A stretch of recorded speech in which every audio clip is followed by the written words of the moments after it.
인권의 역사는 무엇인가? 계시록 7장 2절에서 3절. 계시록 7장 3절에 보면 우리가 우리 하나님의 종들의 이마에 인친다고 했습니다. 인치다로 번역된 헬라어 스폴라기조는 도장을 찍다, 보존하다, 증명하다, 확증하다라는 의미를 가진 단어입니다. 따라서 인이라는 것은 하나님께서 인정한다고 도장을 찍은 사람입니다. 누구든지 한번 도장을 찍으면 변할 수가 없는 것과 같이 하나님께서 특별히 보호하겠다고 인을 친 사람들은 하나님께서 재앙을 받지 않도록 보호해 주므로 아무리 원수의 세력이 강해도 승리하게 되는데, 오늘은 이 인권의 역사를 살펴보고자 합니다.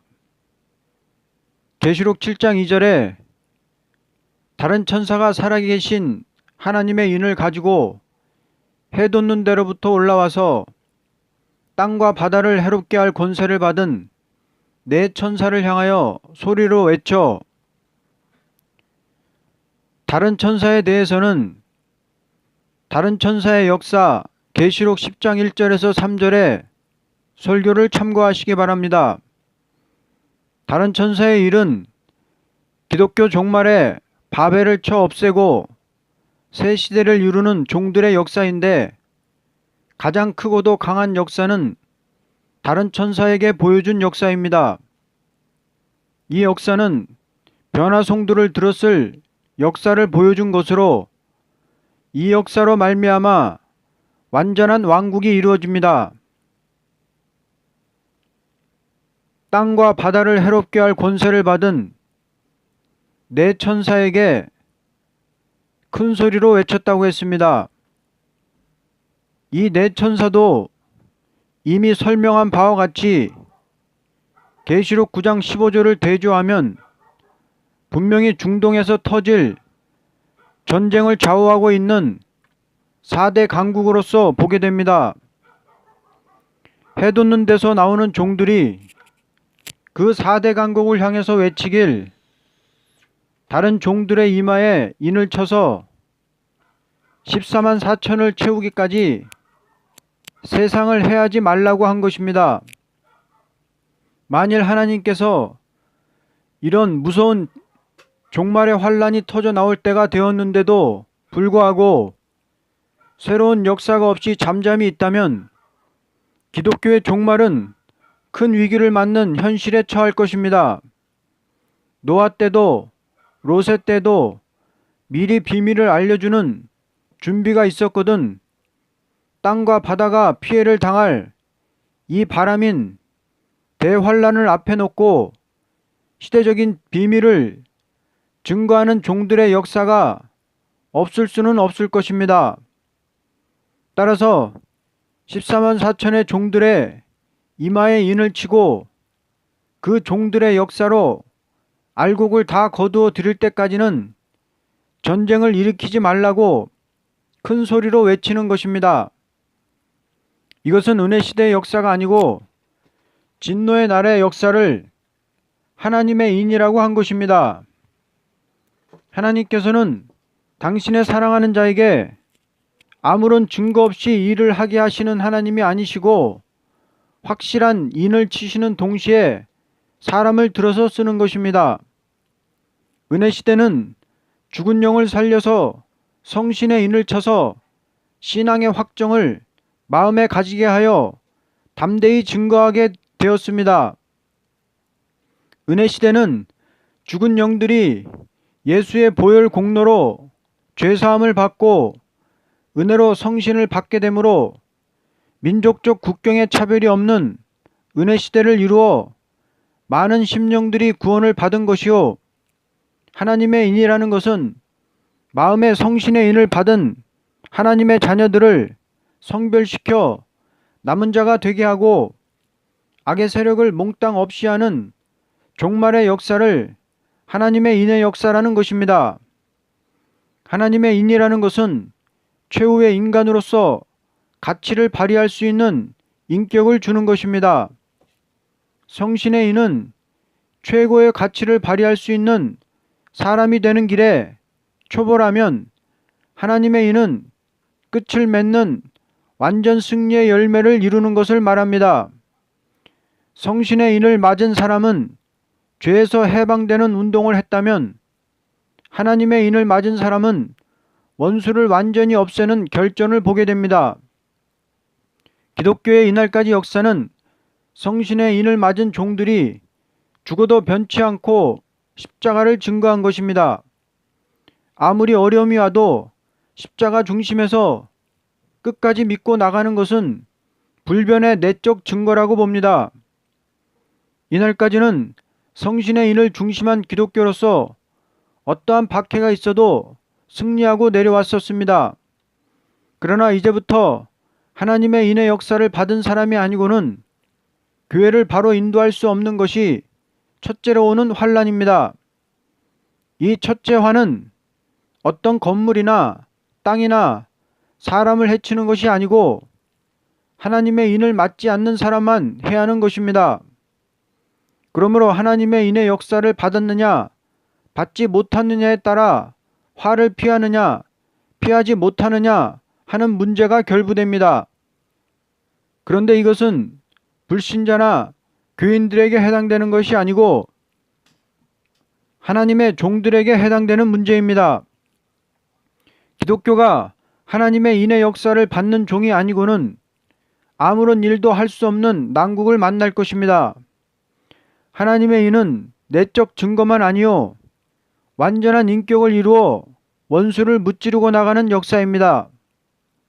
모든 선지들에게 이방이 아무리 강하지만 이스라엘이 승리하고 이스라엘적인 승리의 평화 왕국이 이루어질 것을 말씀하신 것은 육적 이스라엘을 뜻한 것이 아니고 인간 종말에 입맞은 종들이 완전히 승리하게 되므로 새 시대가 올 것을 목적하고 말씀하신 것입니다.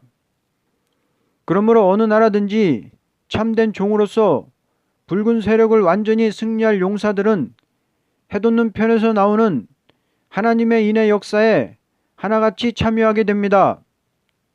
붉은 짐승의 세력이 세계를 침투해 나오는 이때 인간의 권리가 그를 이기는 것이 아니고 하나님의 인의 역사가 붉은 세력을 없이 하는 데 있어서는 하나님의 인을 받은 자는 어느 나라에 있든지 다 한 단체가 되어 붉은 용의 세력을 승리할 용사가 될 것입니다. 오늘의 사상전이라는 것은 붉은 용의 권세로 역사하는 편과 하나님의 인의 역사로 역사하는 편과 대립이 되는 것인데 붉은 용의 권세를 받은 자는 짐승과 거짓 선지요 하나님의 인의 역사를 받은 자는 14만 4천인 변화 성도입니다. 우리나라는 하나님의 인의 역사가 나타남으로 세계를 정복하게 됩니다. 예루살렘 다락방에서 일어난 성신의 인의 역사가 온 세계를 정복한 오늘에 와서 교회가 확장되었고 하나님의 인의 역사를 받은 종들이 교회를 침투해 들어오는 붉은 용과 짐승과 거짓 선지를 이김으로 세계 통일의 평화 왕국이 완전히 이루어지는 것입니다. 하나님의 인의 역사라는 것은 환난과 재앙 가운데 완전히 남은 자가 되게 하며 지상의 새로운 나라가 이루어지게 하는 것을 말합니다. 다시 말하면 성신의 인은 천국 복음의 역사라면 하나님의 인은 지상 왕국을 이루는 심판의 다림줄의 진리 역사를 뜻한 것입니다. 인이라는 것은 주권을 뜻한 것이니 이 세상을 완전히 새로운 시대를 이루는 것은 하나님의 주권에 있는 것입니다. 그러므로 세계 통일의 새로운 왕국을 이루는 주권은 동방에 있다는 것을 뜻한 것입니다. 왜냐하면 하나님은 셈의 하나님이기 때문입니다. 이마에 인치는 역사는 세 가지 요소가 있습니다. 첫째는 피해를 당하지 않게 하는 인입니다.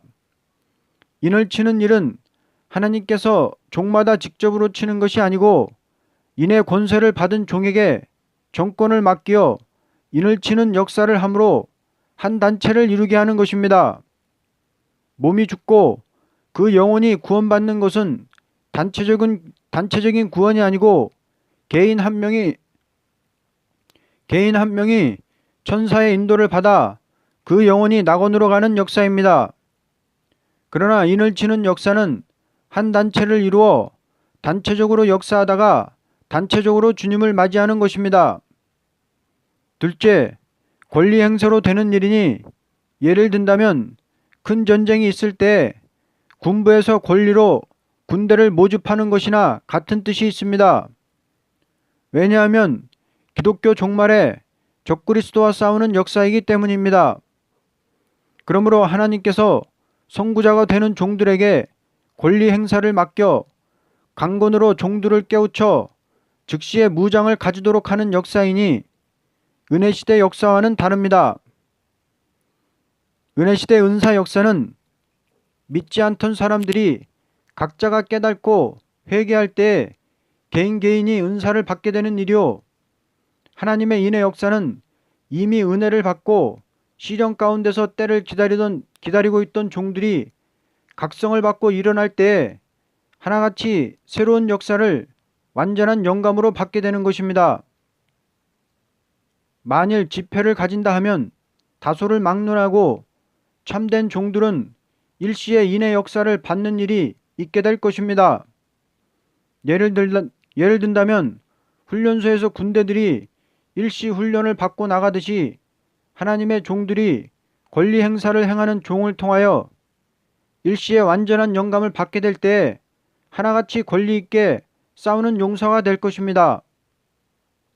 셋째는 하나님의 인은 마귀 권세를 때려 부수는 역사를 가르친 것이니 예를 든다면 군대가 계급을 막론하고 똑같이 적군을 때려 부술 권리가 있듯이 14만 4천 명의 사명 용사는 똑같이 황충 때의 피해를 당치 않고 주님 올 때까지 승리의 용사로서 자유롭게 복음을 전하게 될 것입니다. 인의 역사를 받은 종이 아니고는 환난의 피해를 당치 않고 심판의 다림줄의 경고의 말씀을 전할 수 없게 될 것입니다. 이 인이라는 것은 권세의 표징이니 학개서 2장 23절을 보면 예루살렘 성전을 복구할 때 동방 고레스와 다리오가 권세 역사로서 스룹바벨을 통하여 예루살렘을 복구한 것과 같이 종말에 하나님의 종들에게 권세를 주어서 부패된 교회에서 다시 각성을 주게 하고 준비가 있게 한 후에 진노의 날이 온다는 뜻입니다. 결론적으로 가장 복된 자는 입맞은 이스라엘이 될 것입니다. 첫째화를 당치 않고 남은 종이 되어 공중에 나타나는 주님을 맞이할 것이요, 그들이 전하는 종말의 심판의 경고의 예언을 듣고 회개하는 무리는 초대교회에 들어오는 양떼가 되어 큰 환난에서 보호를 받고 새 시대 영광을 시민권으로 누리게 될 것입니다. 우리는 사명을 맡은 자로서 입맞은 이스라엘이 되기 위하여 최선의 노력을 다해야 될 시기가 이때라고 보게 됩니다. 역사적인 조류가 흘러오던 중 지금같이 위기를 앞에 둔 때는 없는 것이니 아무쪼록 입맞은 이스라엘이 되기 위하여 순교적인 생활을 해야만 합니다. 아멘.